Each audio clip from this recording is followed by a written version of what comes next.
Welcome to the Andrea Giovino Show. Thank you. I want to thank all my subscribers to continue to subscribe to the channel. Leave comments. I try to get back to all of you. We have some good content coming out. We have some great guests again in the house. I want to thank Jesus for always giving me this platform and to be the person I am today. So today we have back TobyTNT and Tom Lavecchia. Pleasure to be back. Welcome. Thanks, Tom, for taking the time to come back into studio. And the viewers were requesting you guys and loving to have you. So I'm going to open it up to you. Yeah, so we talked last time a lot of the mob stuff and that kind of stuff. But one thing I thought was cool that conversation we had offline was we all kind of grew up in a similar background, right? Mm-hmm. Italian-American background, certain, core beliefs, pasta on Sundays. Oh, yeah. Meatballs, good Italian bread. Good Italian bread. We got Easter coming up. You had a little pizzagina. Yeah. My son Giuseppe on the 19th. St. Joseph. The St. Joseph pastry. The St. Joseph pastry. So there's certain things that we do. And respectfully, sometimes the culture does get lost a little bit. But for the most part, we still practice what we practice. And we bring it down to our children, which you did with Toby. But a lot of the guys that are on YouTube and so forth, and they're ex-criminals, but a lot of them are Italian-American ex-criminals. And where some of them lose me is when you and I were talking, you got a text message, and I'm not going to say anything bad about anybody, but I was abhorred and shocked that you got a text message from one of these guys basically coming after you. And see, that's something I can't co-sign, something I can't support, and it's inconsistent with our culture. I'll say something bad about the degenerate. So if you don't want to mention the name, but I'll mention the name. It's degenerate Gene Borello. That's who it was. Decided to send you a very nasty, disgusting, low-life, just disgusting cursing. text message. And then you have other podcasters that are on saying that this guy changed. This was just 2 weeks ago. How has he changed? Cursing, I'm a senior. So he basically, essentially, he called my mother a bunch of names for comments that I made about him, addressing false comments that he made about my mother. He started it. So instead of coming to me like a man or having a conversation or trying to approach me, he's sending messages to you. Inboxing me. That he's going to slap me up. Now, I invite that to come slap me up. If he feels he could slap me up, I would love to see it happen. And I'd love to see him try to. My boys have been boxing since they're 4. They can defend themselves. Yeah. So you want to fight with me, a senior woman? Come on, Gene, stop. Well, I think it goes beyond him, too, where you look at the behavior of some of these people, what they're doing, what they're saying, and you brought up a good point just now. Even though I'm not a street guy, but I was brought up Italian-American, if I have an issue with you, I deal with you directly. Sure. And if it has to go offline, it goes offline. It is what it is, right? And I had some beefs online. I had some challenges online, people coming after me. And a lot of these guys tend to, if you have an argument with them, they run to go on YouTube and air it out. Versus if you have an issue with me, you could DM me. My email is public. Actually, my cell, I believe, is public because a lot of the media that I do. And they won't call you. They won't text you. They won't address you directly, but they'll go on YouTube and threaten you and do all these things. It's just, and again, it's but that, hold on, that's where it started. Yeah. Gene Borello started saying I was a side piece, talking about me when this kid didn't even know me. He was in diapers when I was living with Frank Lino. Everybody knew that for years. Yep. On top of that, I don't want Gene Borello to get in trouble. I don't want, as a mom from the bottom of my heart, I don't want to see this kid go to jail. Yeah. But I would like to see it can be where it's done legally, a legal boxing match. Yeah. John A-Light knows that. He knows my boys box. He knows me. Yeah. He knows we're not going to take that. I want to run something by you and feel. I didn't know that this. So we got on the Gene Borello subject. I think maybe we should just keep this particular podcast on that moron and just address a couple of things. For a couple. I want to. Well, my guest is Tom. Which we can. But I want to, I also follow a lot of the mob culture. I also follow a lot of the Italian American culture. Sure. And March 14th just happened. and I think it was 11 or 12, forgive me on the number, where they lynched a group of Italian Americans in Louisiana, New Orleans, because Recently? over 100 years ago. Oh, okay. But no, over 100 years ago. But it was the largest lynching, public lynching in the American history. So there was a bunch of guys. Somebody killed the police chief. These guys were found not guilty, and then literally an angry mob literally hung them, hung all 11 or 12 or whatever it was. So the worst lynching in American history, and it was a black guy in American history, and it just kind of shows how Italian Americans were thought of at the time. Fast forward, 100 years or whatever it is. I worked in corporate America. I was working my way up to the ranks. I would be in a meeting. Somebody looked towards me and start using expletive just because you're Italian. Can you fucking believe this? And I'm sitting there like, you don't talk like that to anybody else. Why are you talking to me like that? Also, like, you must love The Sopranos. Like, I'm just here to, like, I'm your colleague here, right?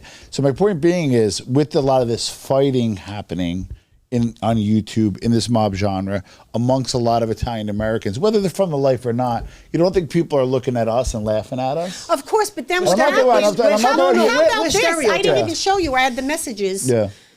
Gene Borello's adult cousin, men, are messaging me, fighting with me. That's crazy. Is that not childlike? What kind of I don't know what kind of men. What kind of men do this? You cannot be a man. You're a half a man. You can't even Who be a man. does this, Tom? Yeah, To well, go I argue with a woman, an what's- older woman. It's so foreign to me because I didn't come from these types of men. The men that I knew were gentlemen. I say it all the time. Street guys, tough, captains, bosses, underbosses. Yep. Never did this. Well, I'll say this. He made all his friends message me. I'll say this, and I'll say this even holds true in 2024. As an Italian American father and as a man, right? What makes you a man nowadays? It's number one, being a great father to your children. 100%. That's like number 1, 2, 3, 4, and 5. 100%. But since you can only have one, what's number 2? Being a good husband. 100%. Right? My son-in-law. Right? Number 3, being good to your family and friends. 100. Number 4, hopefully maybe fit some faith in there, right? And number 5, try to make a few bucks, right? And giving back to your community and Correct. helping someone. So my point is, anything that deviates from that, in my opinion, makes you less of a man. 100%.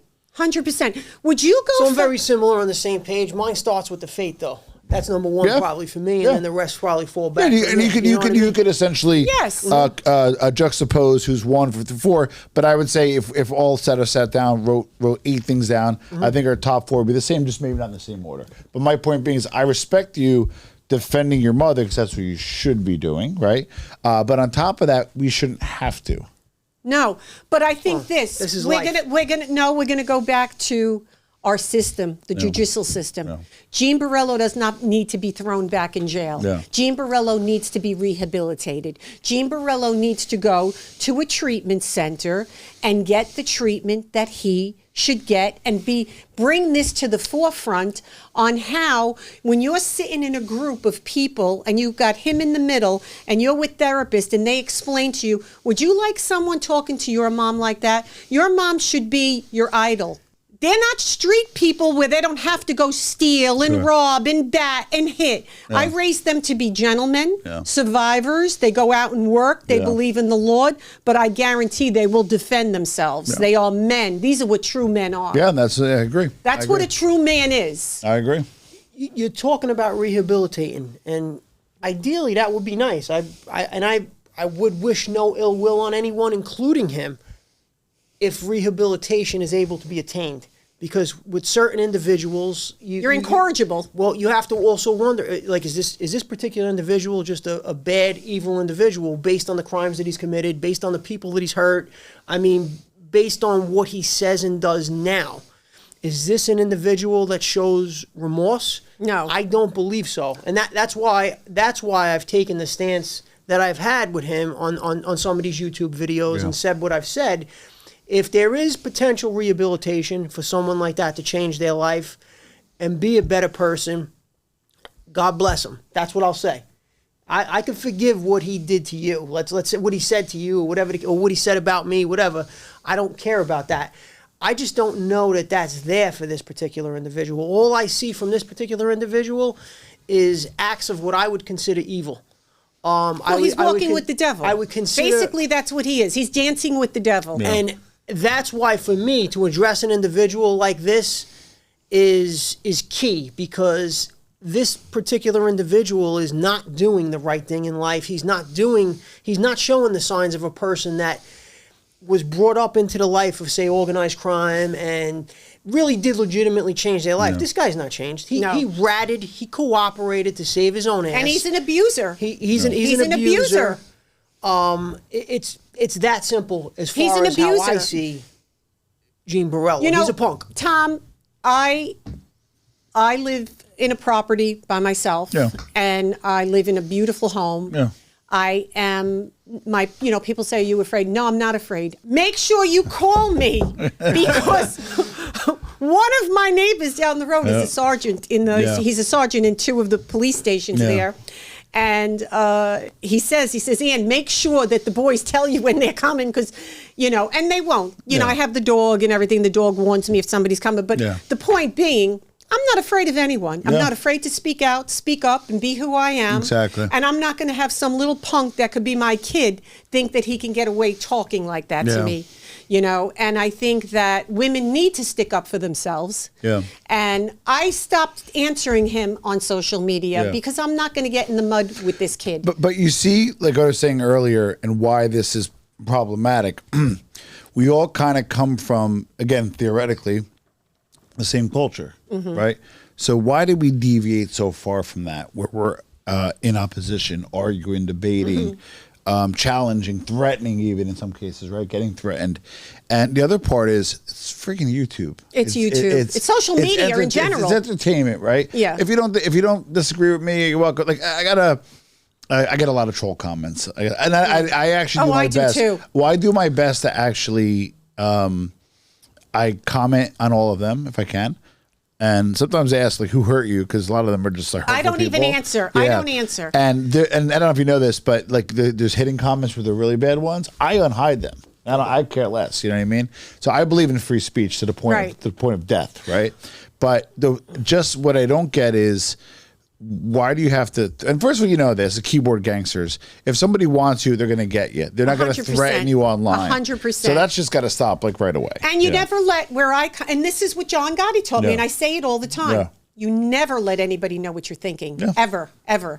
So it should be the surprise of the unknown. That's it. And I think that even with social media in general, like, you're fighting, like these men are fighting, like he must have put it out there, and all these guys, friends and cousins, they're saying, I'm the cousin.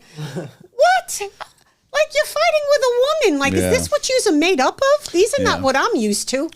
They're not, these aren't real men to me. Would you like somebody talking like that to your mom?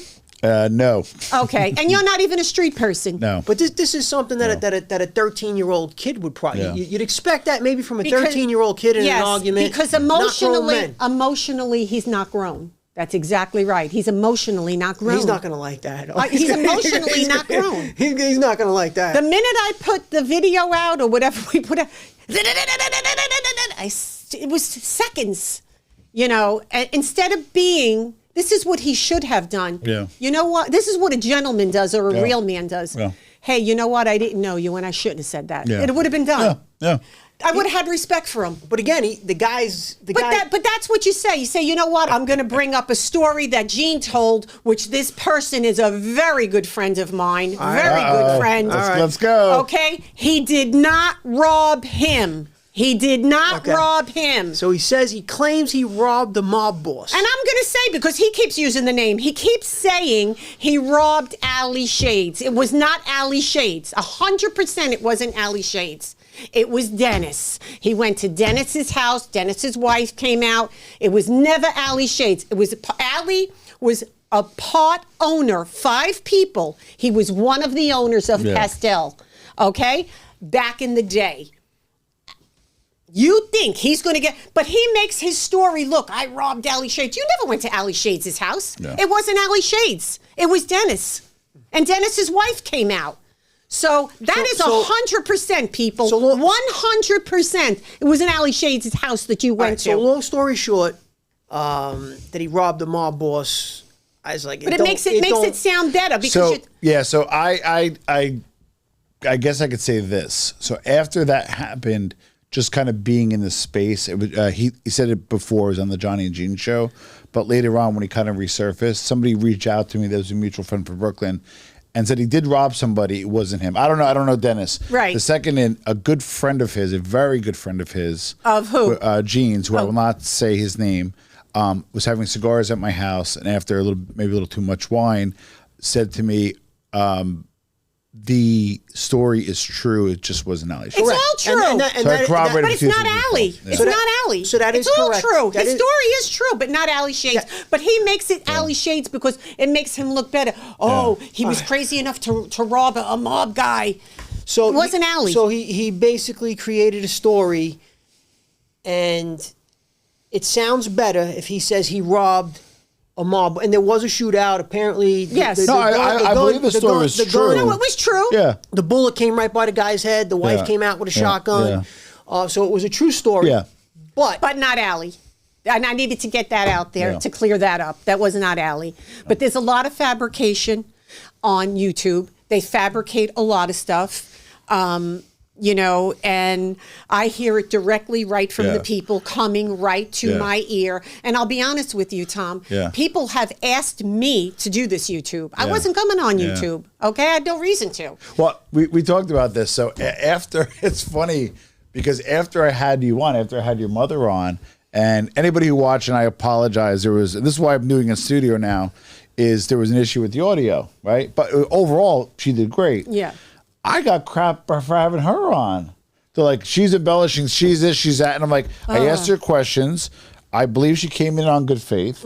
And I don't think she embellished or lied or anything. So I was comfortable having her on. Tom, you're a smart man. You're a businessman. So, do you honestly think $1 billion company, they own TV, Netflix, is going to have a fraud on? Yeah, generally Netflix does certain level of due diligence at the bare minimum.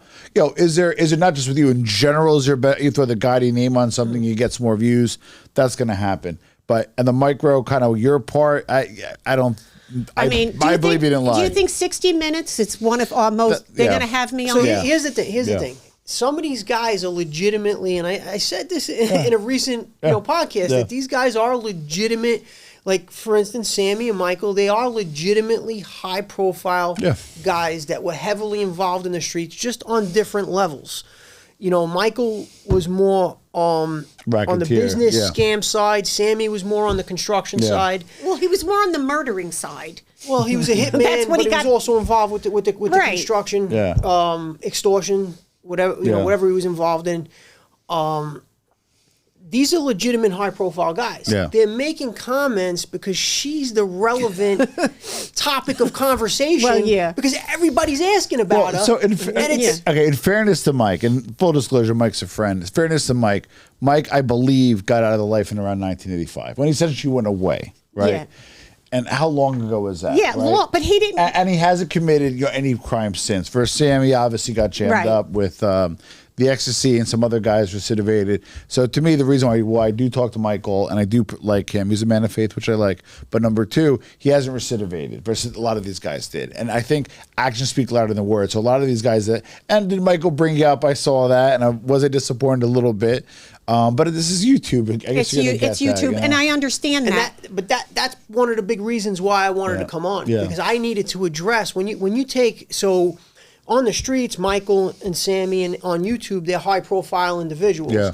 Gene on the streets was not a high-profile individual, but on YouTube, he gets a decent amount of views based on the outrageous stuff he says. So I felt like I needed to come out to address these guys because I know, based on what I've witnessed firsthand accounts, that these guys are lying.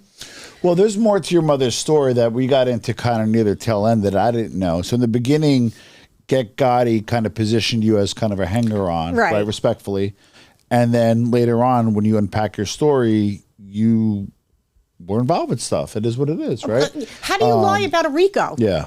You know what I mean? How do you lie about putting money on the streets? Me, 120 pounds back then, I don't have men backing me. Think about that, Yeah. Tom, please. Yeah. Like, how could these people be ignorant? So we could get into other stories, but you know, we can only do so much in one podcast. Correct. But you know, I had a situation, and you know, 3 killers. Yeah.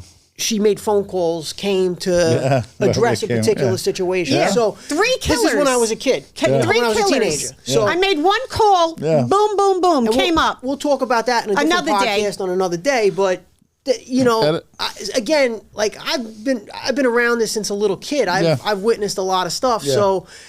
You know, I know what the facts are, and I need to set the facts straight, and that's why I'm now. I know, on YouTube. but here's the thing: when I say who they go ask other informers that don't know me. Michael was in Long Island. I was in Manhattan. How does he know who John Gotti was hanging out with? Forget about Michael. These informers, they know how to get views. Their goal is to get views. I was the hot number on That's what it comes Get down Gotti. Gotti was like number 1. I was for trending, and I was trending. Yeah. They called me up. They said, "You're trending." I said, "What's trending?" Yeah. I didn't even know what that meant. I got you early. I remember you're like, "Hey, I'm good for an interview," and then when I noticed it messed up, I'm like, "When are you available?" You're like, "You were nice about it in like 6 weeks." Yeah, because I was booked. I was booked, you know, and I still have a lot of stuff going on. Absolutely. I mean, right now, and we'll talk about that afterwards. Yeah. After that, they're going to hear a lot of me. Yeah. You know, there's a lot more coming of me around the world. Good for you. All right, you want to close out this episode? We'll close out. Thank you again, Mike. Thank you. Thank you for coming on again. It was a good one. Good seeing you again. Thanks, Toby.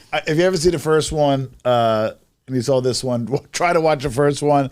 We talk a little bit more about the mob stuff, which might be why you're here. And just would love for you to check out the New Theory podcast. New Theory podcast. Thank you to my guest, Tom Lavecchio. Toby. Instagram at TobyTNT1. Instagram at... And Instagram, Andrea Giovino. And, of course, my YouTube followers and subscribers. Thank you again. I love your comments. Please leave comments. Thank you, Jesus, for giving me this platform. And we'll see you next time. I think that was good. That was good. Good. Good job, brother.